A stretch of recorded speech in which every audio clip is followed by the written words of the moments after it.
Ladies and gentlemen, tonight from London, UK, the show with the right vibe, the only show at 432 hertz in the world. It's time for the Jane Miniati Project Show. Hosting the brave, the great, the unique, the only John Marco Sana.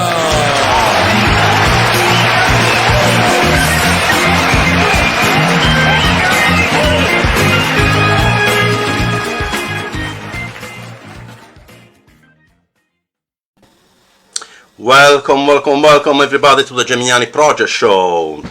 This is episode 3. This is going to be in English, but you can use the auto translator on YouTube once we will end this live streaming. So we will publish the whole show on YouTube. You can use the auto translator to pretty much any language you would like to have the subtitles on.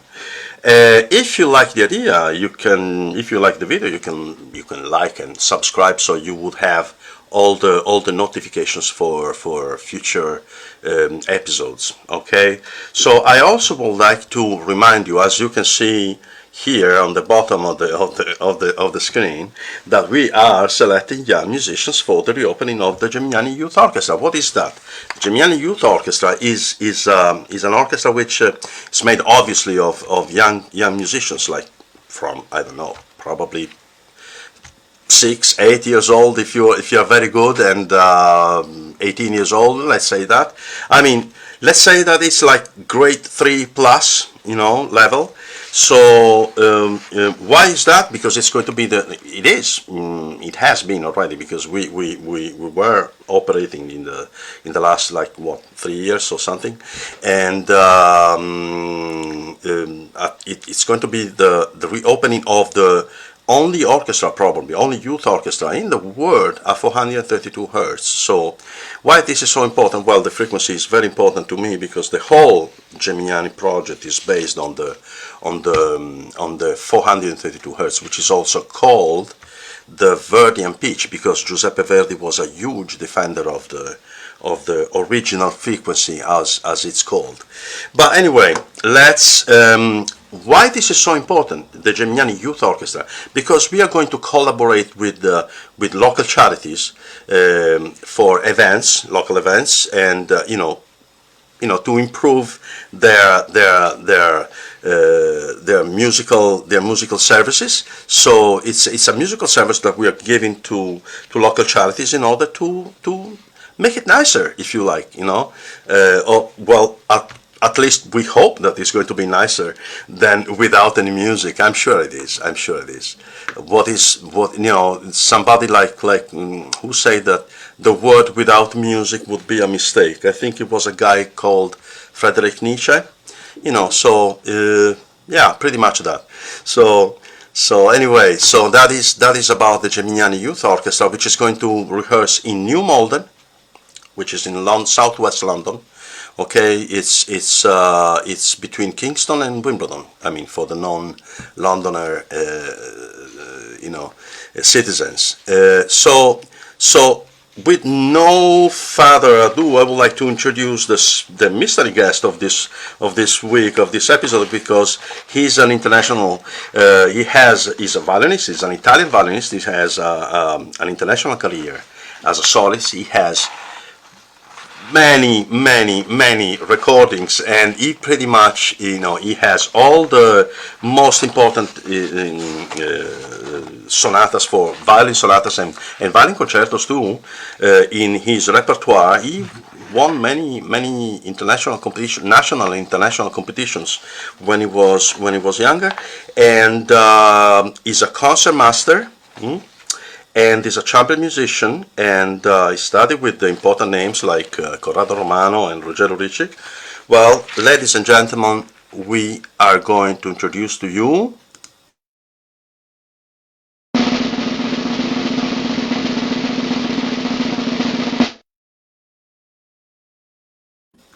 the concertmaster of the San Paolo Orchestra, Emanuele Baldini.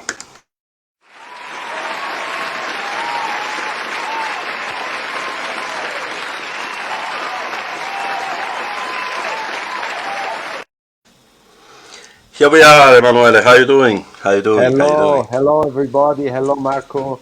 It's a great pleasure to be here in your show, It's which I already watched the first program, the first show, episode, yeah.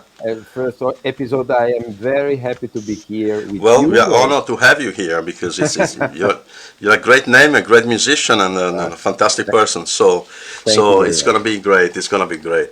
So okay. So I mean, I say just few things about you because it's a very long resume that you have, and a very interesting one actually. So you started your studies with Maestro Bruno Polli, Yes, if I remember well, right? yes. I was born in a family of musicians. My parents are both pianists and were both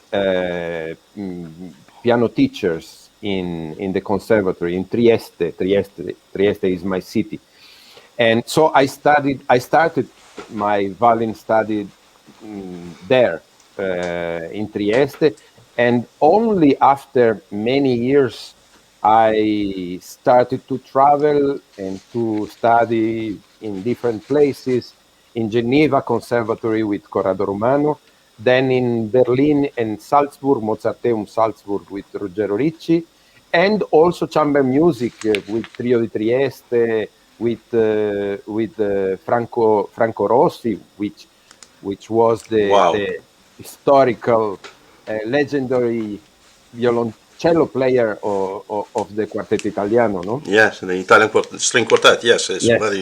very important.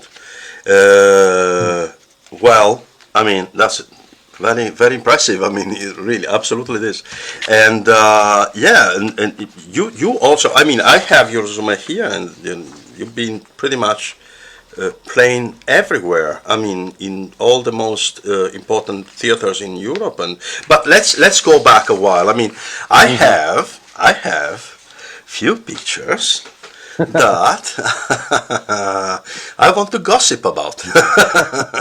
No, I mean, let's go from the beginning. I mean, let's do a very short. But I mean, I have this picture, for example.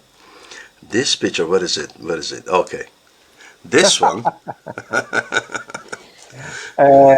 Probably I was what 4 or 5 years old, something like that, and it was in front of a toy store in Trieste, in my city. Okay, And look at my face. yeah. I was afraid. I I was can not see that. very happy since. A little bit scared, a little bit Yes, scared, a little bit scared. But yeah, but you wasn't playing already. What age you started, more or less?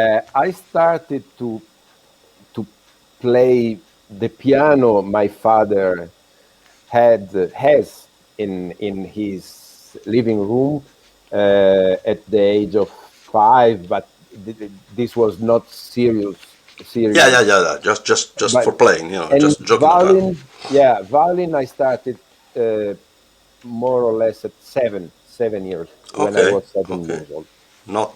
Not too late. Absolutely not too late. What about this one? You're a Uh, champion. You're a champion here. You're a champion here. look, Wow, look at that. now I realized the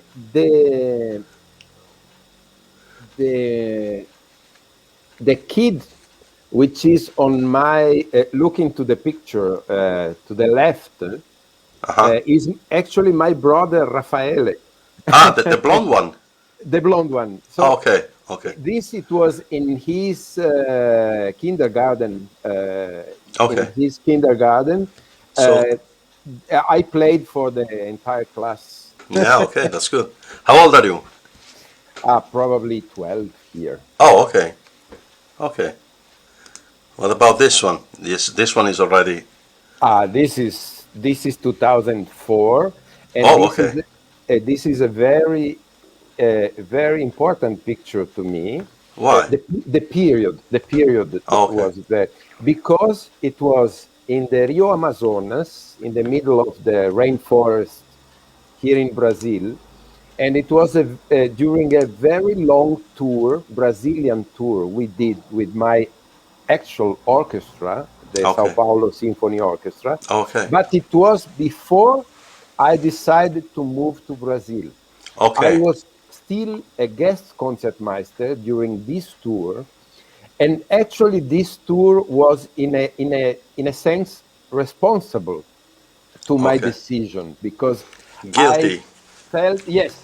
I felt in love with this country. Yeah. And after this tour, I received the invitation to stay here in Brazil, and I decided, I said yes. Well, so that means that they fell in love with you too. So it's a lucky love. What about this one? This is already a recording, I guess. Yes, this is in actually in the Sala Sao Paulo, which is Okay. our house, the house of the São Paulo Symphony Orchestra.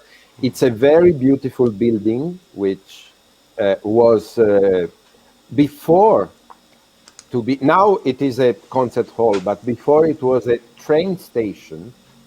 Train station. Uh, that was completely rebuilt, and they transformed this train station in a beautiful, amazing concert hall. I see. I see. Well, it looks very nice. It looks Yeah, really nice, actually.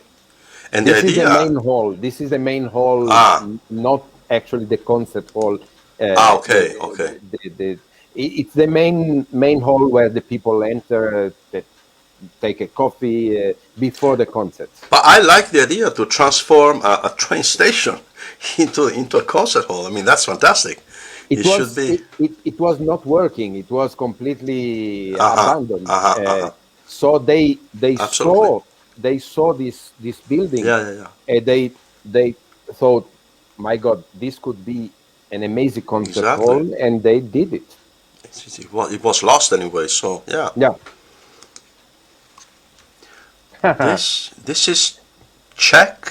What is it? No, this is Slovenian. Oh, Slovenian. Oh, okay. Sorry.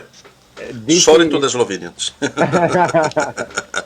this was an article about a concert, a chamber music concert that we did together with the Tartini String Quartet, which is Okay. the principal, the first violin in the string quartet is the concertmeister of the Ljubljana Philharmonica, Oh, okay. Ljubljana Philharmonic. And the other one, the second violin, is concertmeister in Rijeka Opera Theater. And the other musicians are also leaders of the Ljubljana Philharmonie. Okay. And it was a very beautiful experience to play in Ljubljana, a city close to my city, Trieste, but Yes. a city that I love. It's a very beautiful, sophisticated city. I really love this city. Well, I've never been there, so it's done. I will go very soon. You convinced me. It wasn't too tough. Really, really, really, really, it's a nice place with the river. Beautiful and small, Great. small. So you So it's can, human. It's still human. yeah, Yeah. absolutely, absolutely, Which is important, especially yeah, nowadays. yes. So what about this one? Uh, Also, this is in our Sala Sao Paulo, in Uh-huh. the main. This is the main hall that I was speaking before, Oh, okay. and the people enter here. There is a cafe, and then on the left in the picture, there is the concert hall. Okay. And this is with my quartet, which I founded 11 years ago with the other principals in my orchestra. Actually, we changed some members from the original quartet. Of course, me and the other violin player on the other side, I and see.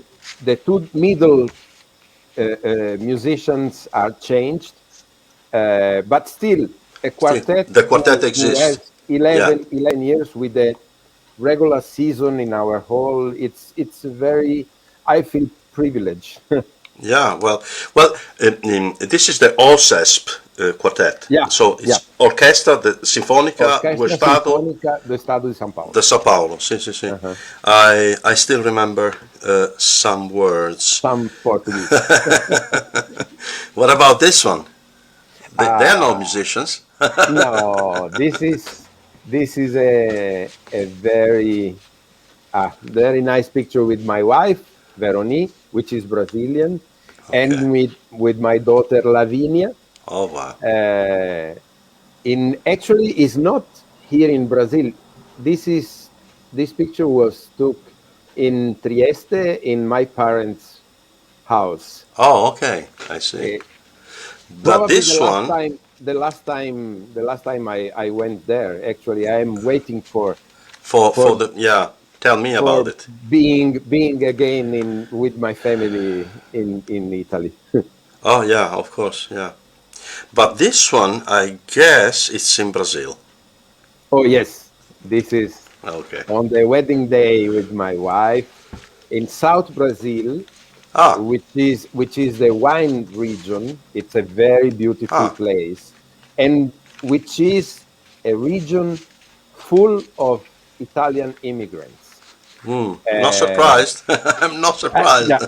And my wife actually, she has Italian background. Yeah, I knew it. Yes. I thought about it. Lavinia. I thought. Yeah.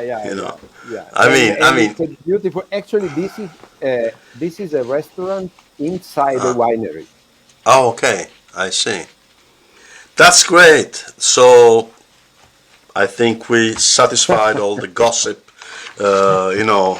desires from people about you. But I wanted to talk about some things that you did, because when you were younger, you won several prizes, but you won the Premier Prix de Virtuosité avec Distinction in Geneva, and the Forum Junger Künstler in Vienna.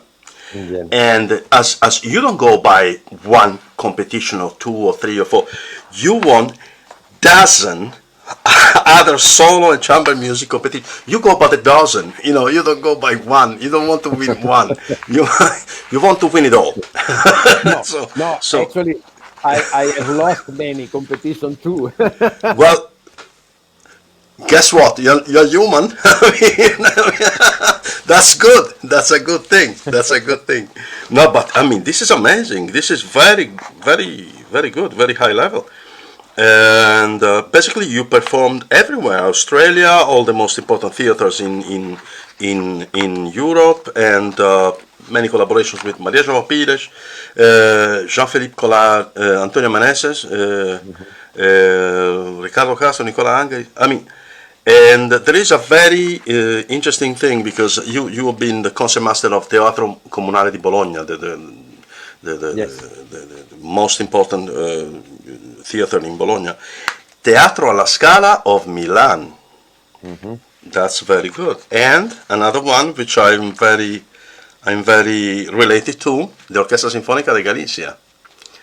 Yes. Because I played there before you arrived.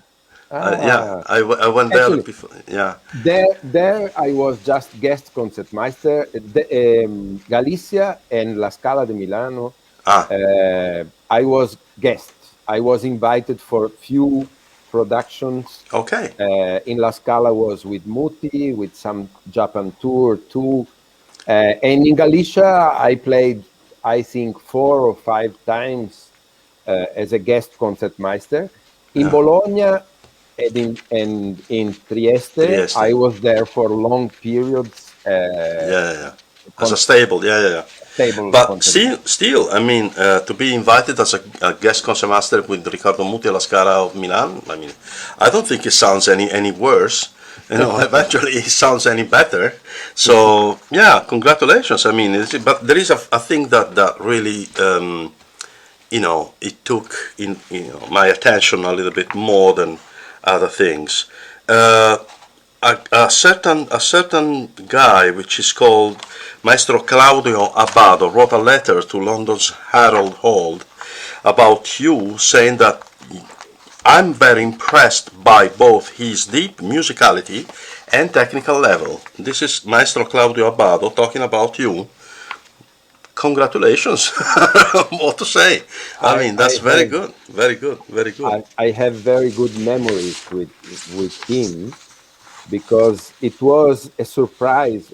I was trying to be in touch with some of my idols, no? So I wrote letters to some conductors, some great violin players, asking for an audition, and 90% of them they didn't answer. Of course, they didn't Well, reply of it's quite normal. yeah. Claudia Bado wrote a letter telling, look, in the next July, I will be rehearsing with Gustav Mahler Jugendorchester in Bolzano, Bozen. And if you want to come to play something for me, I will be very pleased. So I did it. I went there with my father. I played the entire first movement of Brahms concerto. And since that day, Abbado helped me a lot. Actually, not only writing to Harold Olds to the purpose of this letter actually was to help me to have a better violin, better instrument. Okay. And but not only that, he was also the responsible to write to Daniele Gatti, who was in Oh, Bologna at that time. And because of that contact between Abbado and Gatti, I was invited to play as a concertmaster in Bologna, as you mentioned before. yeah. I So see. it's a very important moment for me, the Yeah. meeting with these Well, greats. it would be to anybody, I guess. Well, you know, Mm. Uh, it would be to anybody. Well, amazing. I mean, I'm very curious now. Comes the hot questions. The hot questions are, as I asked our colleague before in this episode 2, and I will ask to anybody which is going to come to our show. So, first hot question: what? But very simply, what is music? Okay. Of course, it's very difficult to answer to this question, which is can be so complicated. But I want to try. I want to start with a very short answer, which is not from myself, which is from Busoni. It seems to be banal. It seems to be very simplistic definition, but I will explain why it is not. Music is sounding air. Of course, if you say Yeah. this and then you stop, can can can be very banal, can be very simple, and not complete the answer. But why I say that for me this definition is special? Because if you think sounding air, it means that enter in your body, enter in your mind as air, without any filter. Music, when arrived to your from some place, from some concert, from some musician to you, you receive this music exactly how you receive air. You breathe music. You can feel before thinking on it. So for me, music is pretty much that to start with. It's a very direct, a very deep form of communication. I receive music, I am influenced by music, I change myself through music, and then, of course, I start to think on it. I start to develop my ideas about this music, and then it starts another level of comprehension, no, of understanding. But first of all, music for me is a very non-filtered form of communication, form of communicate emotion and thinking. Wow, that was at least interesting. Very good point of view. Very interesting, extremely interesting. Exactly. I can't agree more. I mean, yeah, absolutely. It's very perverse. You know, it's like you are dropped into this air, and sometimes this air, brings you music, so sounds, and then you have to receive it, inevitably, like the way it is. Then you can start thinking and do everything, but you have to suffer it if you want first. So yeah, absolutely. Wow, very good. Another hot question is, because the Gemini project is based on the re-establishment of the original frequency, so the 432 hertz instead of higher frequencies. So one of the hot questions is, have you ever played at 432? And if yes, what was your feeling? What was your, how did you feel about it? Okay. Yes, I played at 432 just once, unfortunately. This is the second part of the answer. I played in one occasion, unfortunately, when I was not very flexible in terms of changing the frequency. Why I say that? Because after that experience, I wanted to try more. I didn't find the occasion, I didn't find the group yet to do again an experiment with 432, but I do played many times with Baroque orchestra at 415, for example, which is something that I didn't have the possibility to do before this unique experience at 432.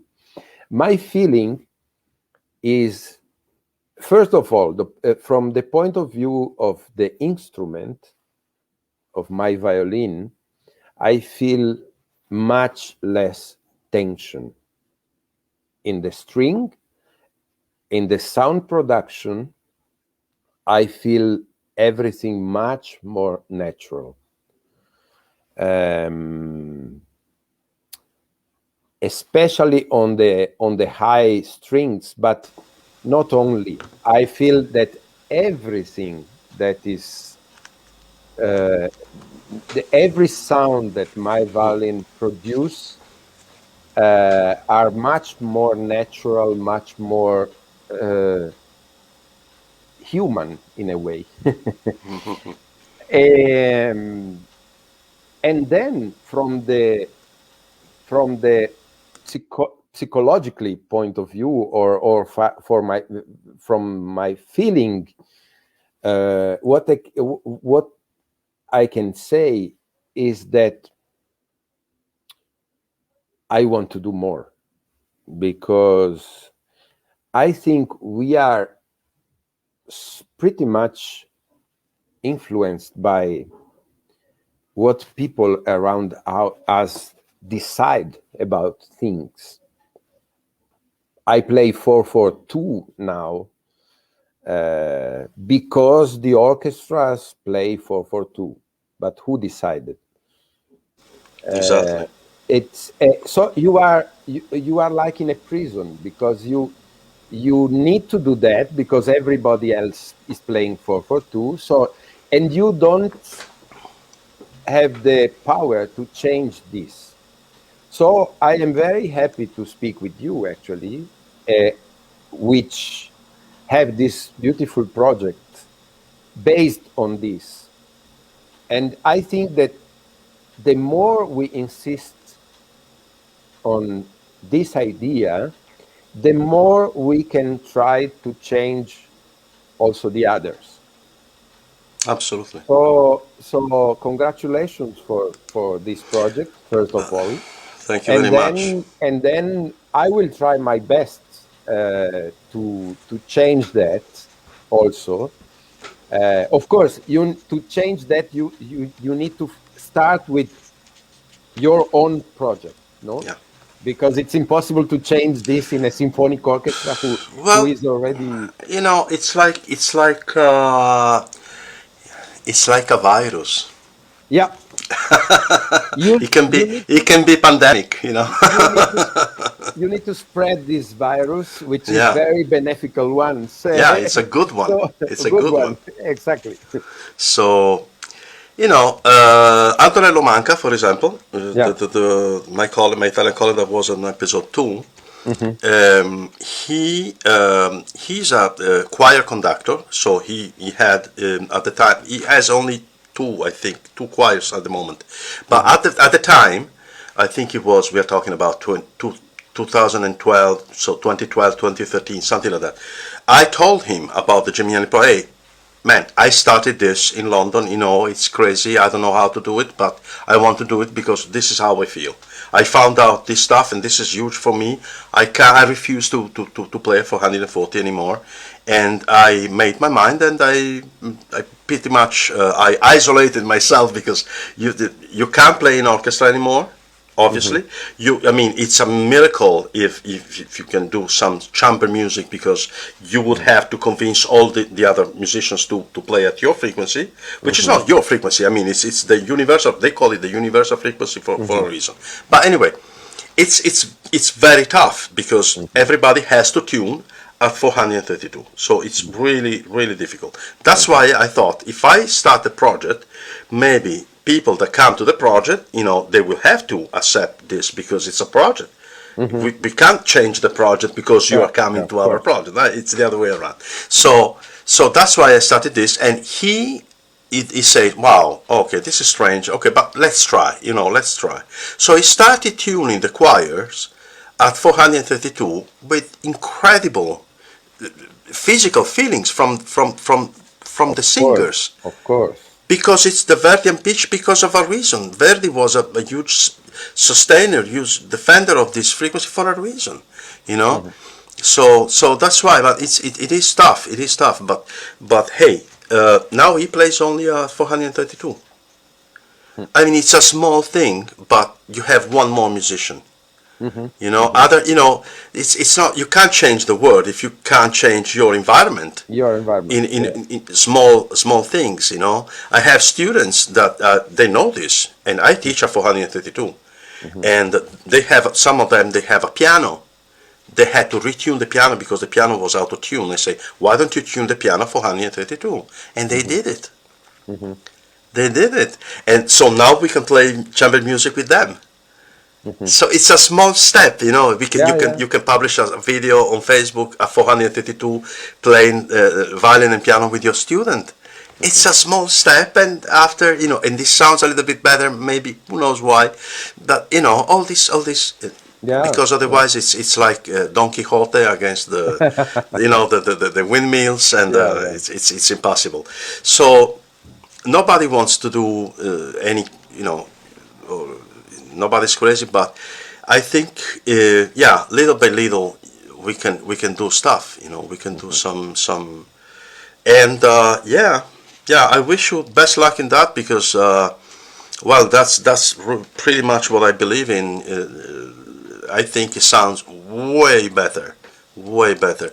I had another violin, but anyway, it had a very big problem. It had a lupo, a Yes, yes, wolf, yes. the very first day, I tuned at 432, and it had no loop anymore. It was much more balanced, much more full of harmonics, and much Yeah. more round sound and everything, not screaming sound, that aggressive Yeah. sound. Yeah. So I thought, what the heck am I doing at 440 or 443? I remember when I left orchestras in 2003, I was tuning at 443. Hmm. It's now Berliner Philharmonic, they are tuning at 446. Yeah. So I mean, But it's going up instead to go to the original. exactly. So father and father from Yeah. from the natural one. But anyway, it's a personal thing. There are Yeah. people that they think that it sounds better that way. I mean, I'm not criticizing them. I have nothing against them. But I just say that. you make choices, no? I'm sorry. You make choice. Exactly. Uh, Third and last hot question. What do you think of music nowadays? oh, Good luck. oh, yeah, yeah. Look, I think that we are, in a way. Well, you just spoke about a project which is an ideal. I think we are, in a way, idealist people, because to live in a world like this, and to continue to fight for our passions, in this case music, art, it's in a way idealistic. It's not easy, it's not rewarding in terms of money, for example, but I think that one moment of true music that we can do during a concert, during a lesson, during a rehearsal even, is enough rewarding in other sense. But okay, I am escaping from your question, but now I am going back to your question. I think that we need to together to help music again to be part of something which is completely different from commercial mass media diffusion. Anything commercial, yes. Yes, the true art of music was born in the houses, making chamber music together between friends, even an amateur group of people could do art. And for me, in a way, the amateur, I like very much this word amateur, because there is love inside, amor, no? Amateur, it has this word inside of it, and I feel that some amateur musicians are making music in a more genuine way that many professional musicians. So for me, the music is today is going to some very dangerous place, to very industrial way, through an industrial production mentality. Why is dangerous? Because you can never think to music, and you can never manage to have a project, an orchestra, and a group of people with the mentality of a industry, of a production thing. It's completely different mindset. Completely different. Because the point is another one. Yes. The point is not music anymore. Yeah, absolutely. You know? You need to, for example, in a symphonic orchestra, I am not speaking about some orchestra specifically. It's all over the world. Yeah. The thing is to produce more, To make more, yeah. to make more, Exactly. to make every year more concerts. Yeah. And or making more money in a way. Yeah. And the best orchestra or the best conductor, it's starting to be the person who is very good to do to offer a good product in less time of preparation. Yeah. Which is terrible for music. You have every year less rehearsals. So you have to cut time and preparation in order to have a faster product. You know, it's a McDonald's of classical music. Exactly. Yeah. Exactly. Well, that's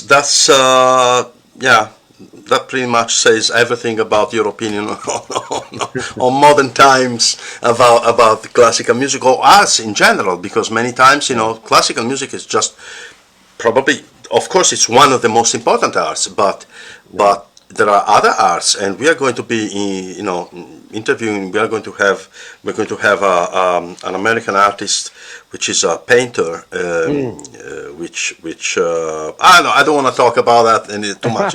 He's a mystery guest, but we're going to have people who are painters, sculptures, they make sculptures. I mean, I don't know. I mean, each art pretty much suffered from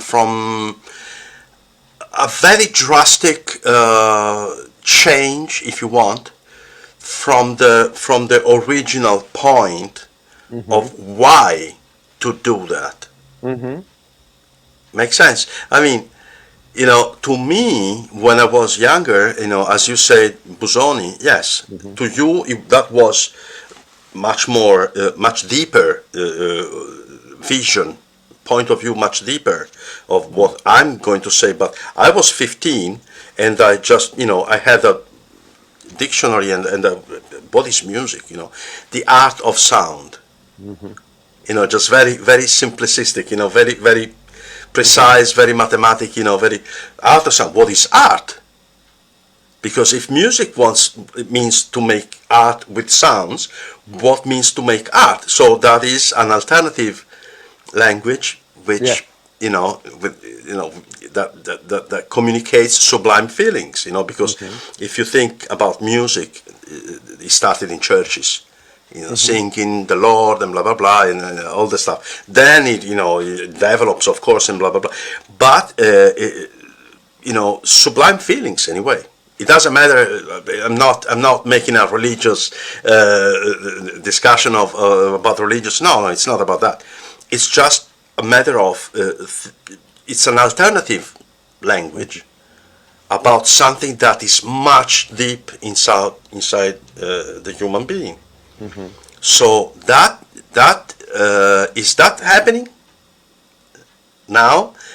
And that was my question. A very, very good, very interesting point of view. So Well, I want to ask you where and when we can, go to hear a concert with you as a solist or as a, I don't know, with the São Paulo Symphony Orchestra or. Well, now, especially with the situation we have in the world, I am pretty much here. I was, until 2 years ago, I was traveling pretty a lot. I had a chamber orchestra in South Chile for 3 years, but now I am not anymore as a music director there. I choose to leave, but I was traveling pretty a lot. Now I am here for, we will see. Yeah, okay. I hope to start again traveling as soon as possible. But to compensate this lack of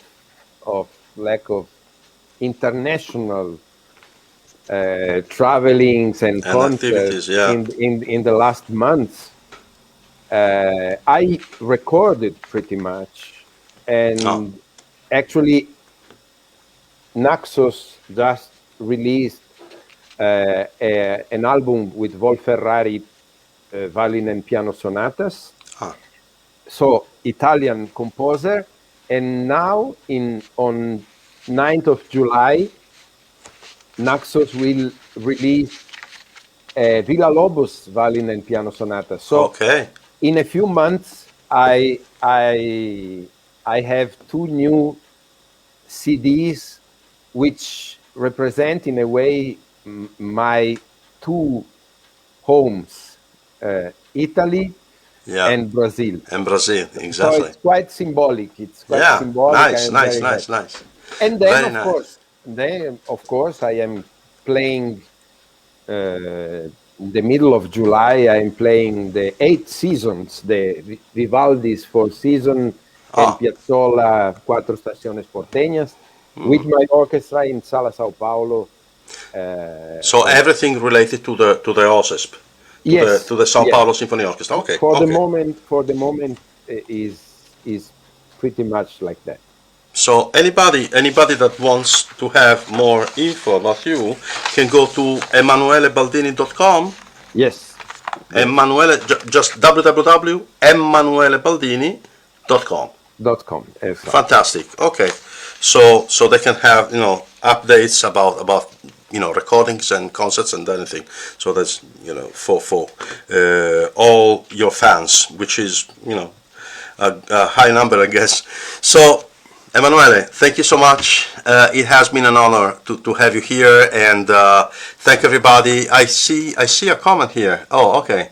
Yeah, there is somebody just saying hello, and so it has been an honor to have you here, and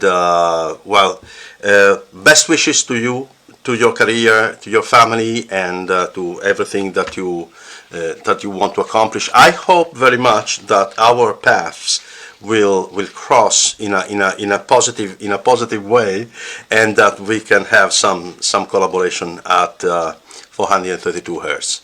Okay, so thank you again, and see you soon. Hope to see you soon. Okay. Thank you very much. Bye bye. Ciao. So, guys, big applause to Emanuele Baldini, because he has been fantastic, because he took his time to be here with us, and he has been a great guest, and I hope you enjoyed it. I did, for sure. So let's not forget that next week or in a few days, who knows, we are going to have from North Europe, somebody from the north part of Europe. He's a musician, but he's also a composer. So he's very polyhedric, artist, and extremely interesting person. So don't miss absolutely episode 4, which is going to be in English.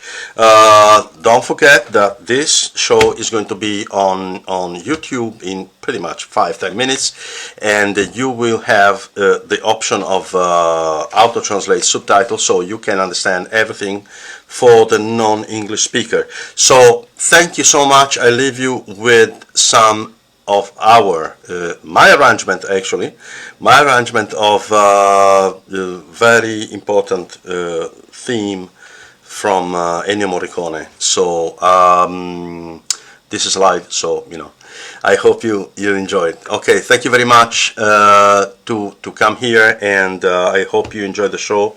So I wish you good vibes to everybody. Bye bye.